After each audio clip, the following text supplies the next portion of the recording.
Today we're going to look at Marichyasana A and how you can get into the pose and different variations. So we enter Marichyasana A on 7 or Sapta. So it's Sapta, inhale, jump through, stretch out the legs. We're going to lean to the left a bit and let the right leg bend itself in. Sometimes there's a tendency to pull it in, and this can create some tightness into the hip flexor. So if you're sensitive in your hip flexor, try not to do too much pulling. Leaning, anchoring onto the left hand is bending in. Ideally, we have about a hand's width between the foot, the side of the foot, and the inner thigh. And then from there, variation 1 is just come forward. See how it feels and breathe. If it's really challenging, you could release your foot temporarily and just come forward. This might be it. Eventually, the big toe stays pressed down. We come forward and we work the inner leg to the outer arm. This might be your stopping point. If you're comfortable, you might be able to take your left hand on your shin and then reach up with the elbow. And if you're very flexible, there's a tendency to kind of let the shoulder get yanked around. Keep your arms strong. Keep the energy in the arm and lift up and bind behind. It's important when you're binding, depending on how long your arms are, that you just don't throw it back. It's going to be really hard to reach your hand in the back. Instead, as you bring it around, you flick the wrist up, aim for around your waist. This will make it easier to bind if your arms are not super long.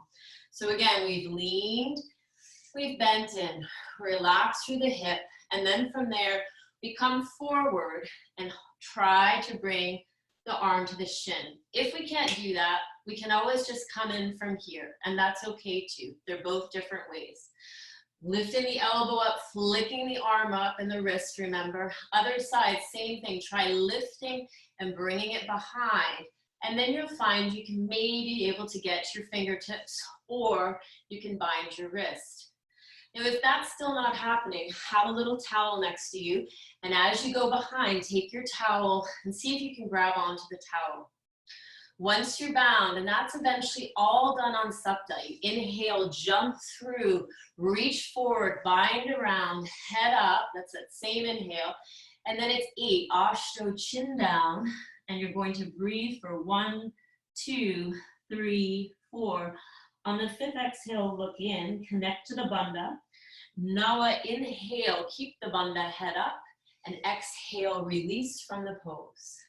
From there, it's Desha, inhale, lift up, and then Ekadasha, you'll move through to your push-up, Chatwari. Dwadasha, inhale, up dog. Trayodasha, exhale, down dog. Chaturdasha, 14, brings you through for the left side. Again, lean right, bend left. Keep the hip joint loose and relaxed. Come forward. You might be able to hold your shin. Keep the shoulder plugged in. Don't let it jut out. Bring it around. Flick the wrist up. Flick the right arm up and around.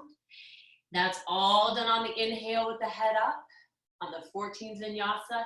And then Panchadasha 15. Hold for 1, 2, 3, 4. 5th exhalation, look in. Shodasha 16, inhale, head up. Exhale, release. Saptadasha, inhale up. And Ashtadasha, so push up, Chatwari. Ekona Vimshatihi, inhale, up dog. Vimshatihi, down dog. And then from there, when your teacher teaches you the next pose, you move on to Marichyasana B. Now, the Marichasanas take time. I think it took my husband about 6 years to move through all 4 of them. There is no rush. If you're in a lead class, some of the classes are now led during this virtual online period, you can always just repeat the posture twice and then go into your closing. That's a great way to approach it. And even if you're not binding, or even if you can't get forward, just take your time and keep breathing.